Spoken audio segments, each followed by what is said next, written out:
Baik, sebelumnya saya ucapkan Assalamualaikum warahmatullahi wabarakatuh. Pertama-tama saya ucapkan terima kasih kepada Ibu Dr. Hajah Amelia Setiawati SHMM selaku dosen pembimbing kami umumnya untuk seluruh mahasiswa R3 dan R4 dan untuk saya pribadi khususnya. Nah, perkenalkan, nama saya Andri Krisman Santoso, nomor induk mahasiswa 211200002 STI Indonesia Malang. Nah, di sini saya akan mempresentasikan tentang bisnis internasional.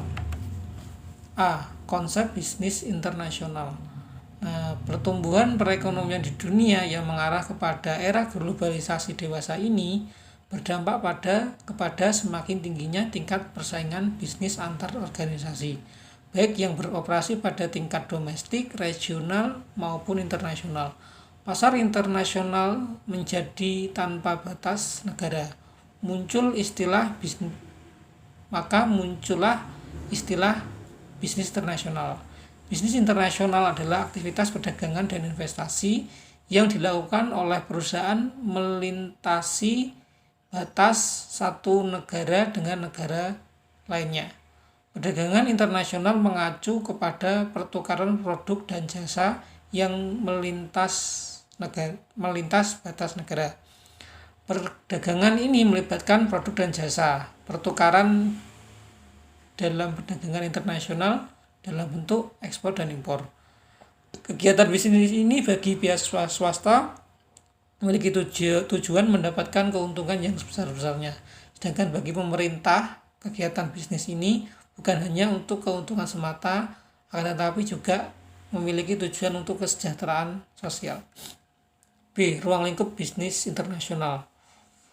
Ruang lingkup bisnis internasional meliputi A. Kegiatan ekspor dan impor. Kegiatan ekspor dan impor ini merupakan kunci transaksi ekonomi suatu negara. Apabila dalam neraca suatu negara kegiatan ekspor lebih tinggi daripada kegiatan impor, maka dapat dipastikan negara itu menjadi negara yang maju dengan pendapatan yang besar.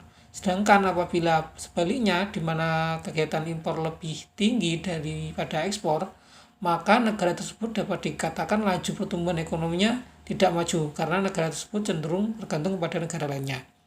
B. Kegiatan investasi. Kegiatan investasi adalah sebuah kegiatan di mana perusahaan menanamkan modalnya. Investasi ini bisa dalam bentuk investasi langsung luar negeri atau foreign direct investment atau FDI, di mana perusahaan menginvestasikan modalnya dalam bentuk fisik di negara tujuan. Cara lain dari investasi adalah dengan cara berinvestasi di pasar modal, di mana perusahaan yang terlibat dalam bisnis internasional membeli saham atau melakukan akuisisi. C. Globalisasi dan pasar global. Globalisasi adalah proses integrasi internasional yang terjadi karena pertukaran pandangan dunia, produk, dan pemikiran dan aspek-aspek kebudayaan lainnya. Proses globalisasi dipengaruhi oleh bisnis dan tata kerja ekonomi, sumber daya sosial budaya, dan lingkungan alam. Globalisasi memiliki beberapa aspek, yaitu A. Globalisasi pasar. Globalisasi pasar merujuk kepada penggabungan perbedaan sejarah dan pasar negara yang terpisah menjadi satu pangsa pasar global yang besar. Runtuhnya hambatan lintas batas perdagangan telah membuat penjualan internasional lebih mudah. B. Globalisasi produksi. Globalisasi produksi mengacu kepada pengambilan sumber barang dan jasa dari lokasi ke seluruh dunia untuk mengambil keuntungan perbedaan negara dalam hal biaya dan kualitas faktor-faktor produksi. Pasar global. Pasar global adalah pasar berskala dunia yang terbuka bagi seluruh pelaku usaha. Semakin berkembangnya pasar global menyebabkan semakin terbukanya kesempatan bagi sebuah perusahaan ketika berkecimpung dalam pasar global. Beberapa kesempatan itu antara lain A. Perusahaan dapat membuka pabrik di negara lain yang upah buruhnya lebih rendah. B. Perusahaan dapat membuka kantor dan pabrik cabang di berbagai tempat di seluruh dunia untuk mempermudah distribusi produknya. C. Perusahaan dapat memperoleh konsumen lebih banyak dengan memperkenalkan produk di negara lain yang lebih berpotensi. D. Aktivitas bisnis internasional. Aktivitas bisnis internasional meliputi A. Ekspor, menjual produk-produk yang dibuat dalam negeri untuk dijual kembali ke negara-negara lain.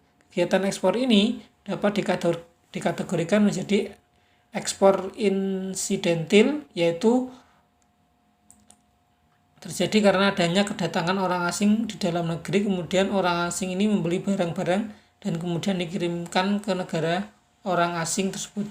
Dan ekspor aktif, yaitu hubungan bisnis yang rutin dan kontinu, dan transaksi tersebut semakin lama akan semakin aktif. B. Impor. Impor adalah membeli produk-produk yang dibuat di negara-negara lain untuk digunakan atau dijual kembali ke dalam negeri.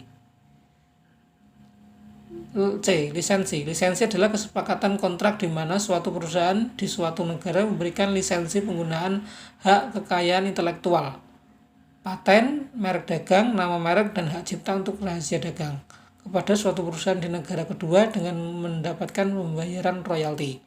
D. Waralaba. Waralaba adalah suatu bentuk khusus lisensi terjadi apabila suatu perusahaan di suatu negara pemberi waralaba memberikan wewenang kepada suatu perusahaan di negara kedua atau pemegang waralaba untuk menggunakan sistem